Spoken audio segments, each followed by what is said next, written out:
I recently worked with a client who was preparing their resume to break into tech sales. And I want to show you a real example amongst the other videos that I've made about resumes of how we took a very real resume and made it that much more optimized and specified for tech sales. I do also quickly want to mention, I know many of you are aware of the bootcamp that we offer. I have additionally temporarily started offering one-on-one coaching sessions. You can see more information in the description below if that's of interest. But the big thing I want to call out here, and I see this very, very often, is many resumes are good, but as we know, unfortunately right now with the economy, many job openings, when they become available, are now getting hit up with 200, 300 applicants within even just a few days. And I think it's really important now, among many of the other things that I've said in other videos, to always have a very strong and effective objective statement that not only talks about your interest in the role specifically, but maybe a quick blurb about your background that aligns particularly well with that company. And two, I think it's really important in your resume, like you'll see in the video today, how we take statements that are good, are not inherently detracting from making you a good candidate for the role, but right now you have to be the best candidate. You have to show with quantified metrics that you've actually driven change. If you have past sales experience, maybe in a non-tech role, I really want to see both past success in that role that's quantified and also some qualitative things that show me your ability to fit in the future role going forward. So anyway, before I go on and on, this specific resume is someone who has experience in the restaurant world looking to break into tech sales for a restaurant tech software company. So again, even though you don't necessarily have sales experience, working directly in a restaurant is incredibly valuable experience when you're looking to apply to a company that you may potentially have even heard a sales pitch from before in the past. And so you'll see how we take this resume, which wasn't bad, but it wasn't great, and we really implemented a lot of the things I've talked about in different videos and took this from 50% of its capability to closer to 100. All right, so as we get into this resume, I do want to call out that after this screen share, we're actually going to hop back and I'm going to talk more about how we took this resume, not only made it better, but also how we parlayed it into our talk tracks in an actual interview. And so I want to just highlight here specifically, I know I've made videos on this in the past, but if you haven't seen them or want to see a real example, this is a great start where this resume was not bad. It wasn't bad, but especially now, we really have to be the best candidate when we're going in and set the tone with the resume. And for instance, even looking at this objective statement, like I think it's good that you have an objective statement, but just saying as an example that you're seeking a small to mid-market opportunity in sales development, by the nature of applying, that's kind of implied, right? So how can we take this and make it better? I want to quickly go through the work experience and we'll see how we transition that not only in the work experience, but in the objective statement itself. And so for instance here, let's take a good line here. Conducted outreach with regular customers to develop their explicit desire for our catering services, resulting in thousands of dollars in increased sales each month. That is not a bad line in of itself, but it becomes that much more powerful if we can really quantify and communicate what that really translated to from a business perspective. So yes, we're increasing sales by thousands of dollars a month. Well, how much more is that compared to other stores? How much more did you increase that compared to the service manager that was there before you? What percentage of sales can you directly attribute or a specific dollar amount? I know you mentioned thousands, but is there a specific dollar amount that you can tie directly to your work?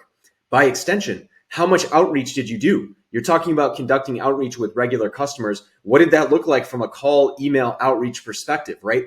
These are the types of things that if I see, it's fine if you don't have B2B tech sales experience, but if I see that you've already made cold calls as an example, you've gone and reached out to existing or potential new customers, you've kind of dealt with sales in the thousands of dollars, this is a really compelling start. And let's look at how we changed it in the resume over here. So as an example, you notice how we tweaked it, conducted outreach with regular customers to develop their explicit desire for our catering services, resulting in a $9,000 increase in monthly revenue, pushing my location from third in sales to the busiest restaurant in the district. Now we're getting somewhere. This is much more powerful. And again, depending on where we're applying, depending on how we want to quantify this, we can change the ins and outs. But you notice also here, managed a proper deployment of staff during peak hours, resulting in massive improvement in speed of service and accuracy scores, 70 to 95%.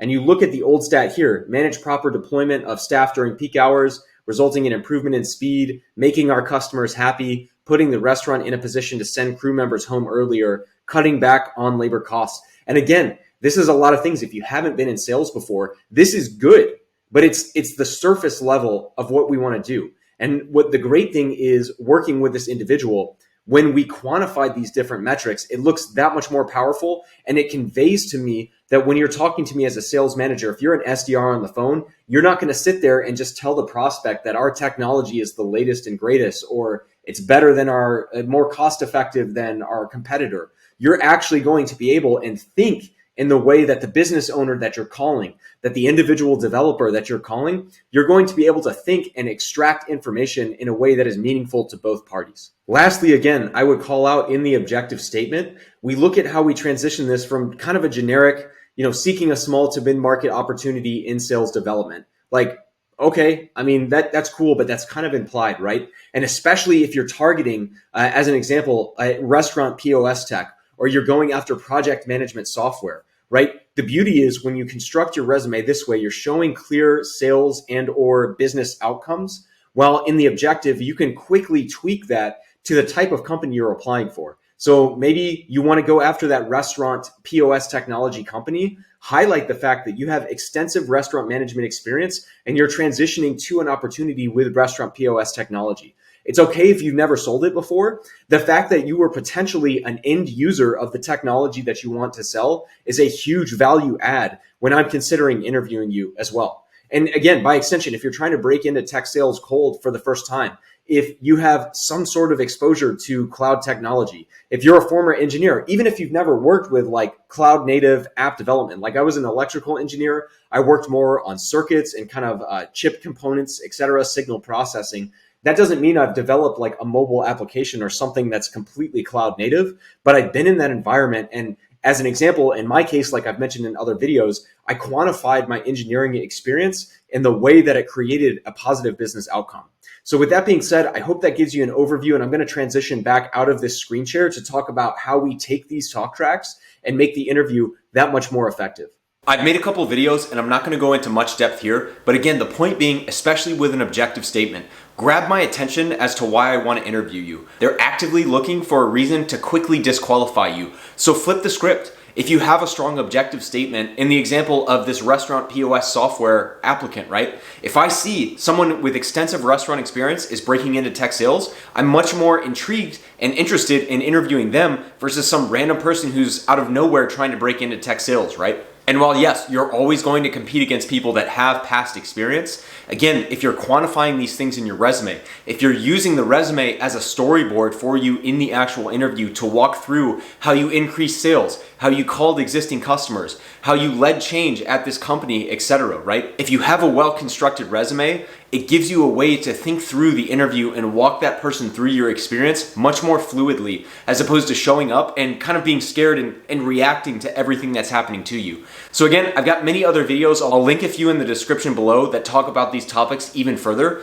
But again, the big thing, if you're looking at your resume, you're trying to break in, you have to be the best now. So have a very clear objective statement as to why you're interested in the job and why they specifically should reach out to you given some sort of experience or otherwise. And also quantify those business outcomes in your resume.